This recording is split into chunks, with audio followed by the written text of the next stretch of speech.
Eunsahn. Tonight's Dharma talk is given by Myungjin Eunsahn. When I was growing up in New Jersey, we had these things that some people erroneously referred to as 17-year locusts. Now, realistically, they're not locusts, they're cicadas. And 17 years is sort of optimistic because there are these things called broods. And it's not like, year 1, cicadas all over the place. Year 17, cicadas all over the place in between, but nothing in between, right? And no, there are different broods, and they seem to, come up every 13, 14, 15 years. And if you're not familiar with the cicada,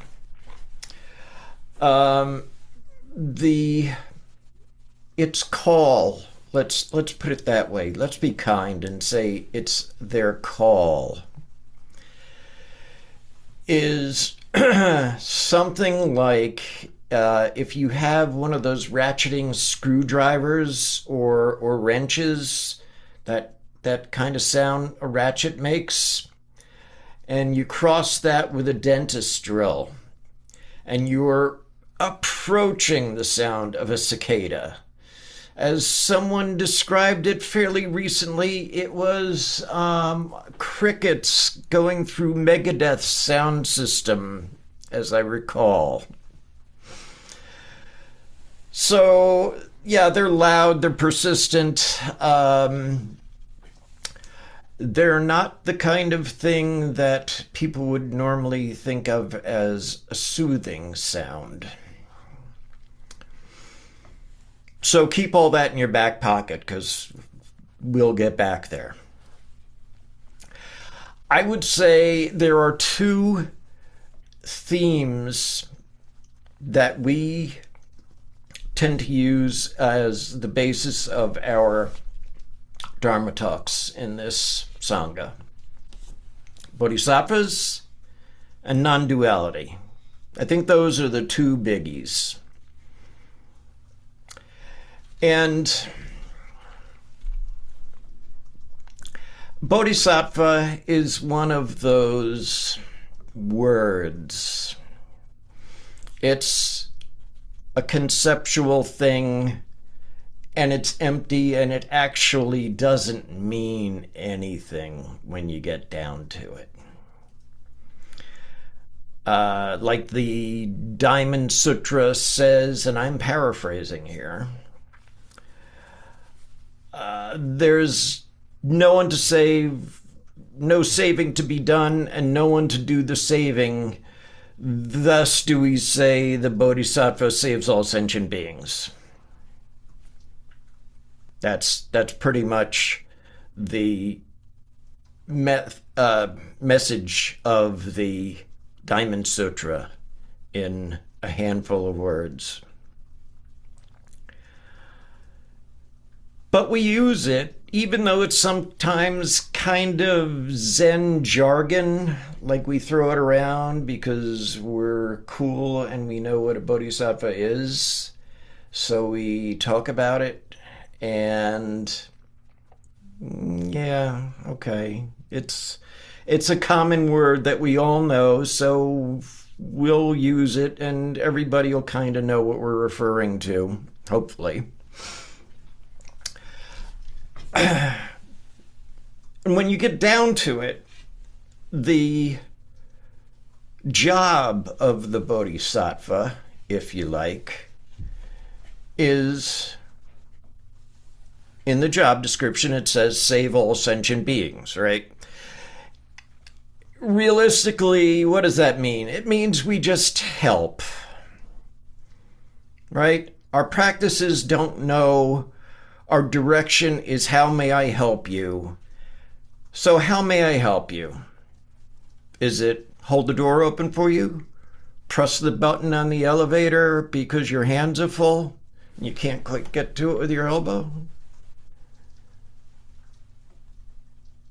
Is it helping the proverbial old lady across the street? Is it buying the Girl Scout cookie? All really, really small, mundane, just regular things that we do that are saving all sentient beings. We're helping. That's all we're doing. That's our job description. To help, to show compassion, to show loving kindness, to do no harm, to help. So here's where we tie it back into the cicadas. So I'm growing up in New Jersey, and cicadas are a thing there. Every July and August, here they come. They make themselves known. And up here in Massachusetts, not so much. We seem to have katydids, but not so much the cicadas. But I was probably, I want to say, 7, 8, 9, somewhere in there. And I was at my grandparents' house in Westfield, New Jersey. You can look it up. And it was, that time of year where there was cicadas around, and they were, like I said, making their presence known. And there was my father, my uncle, his younger brother, and my grandfather, whom we knew of as Pop-Pop. So I forget why. I just know it happened that I think it was my uncle pulled up one of the paving stones, one of the tiles, slates, whatever they are that you walk on, about a foot by a foot, that sort of thing. And he pries one open for, I don't know why. And what does he see underneath it but cicadas?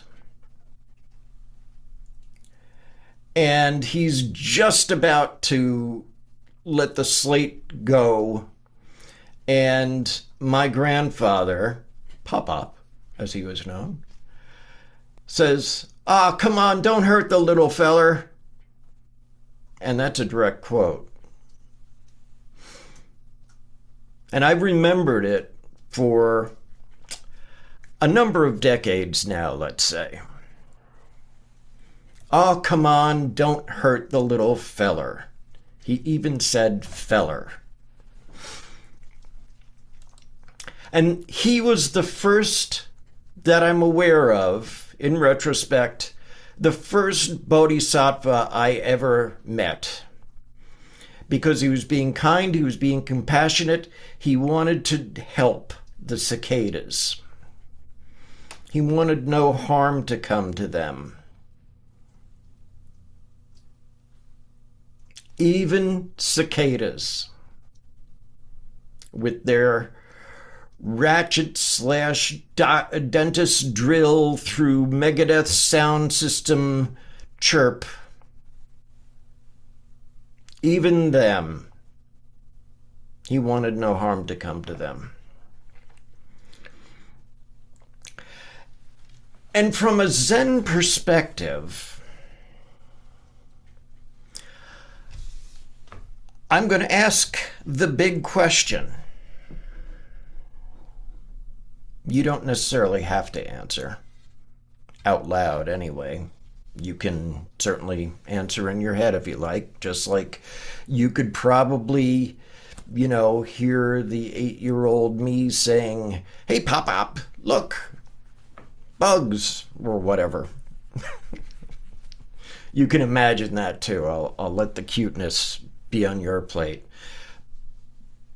But here's the question, the big Zen question.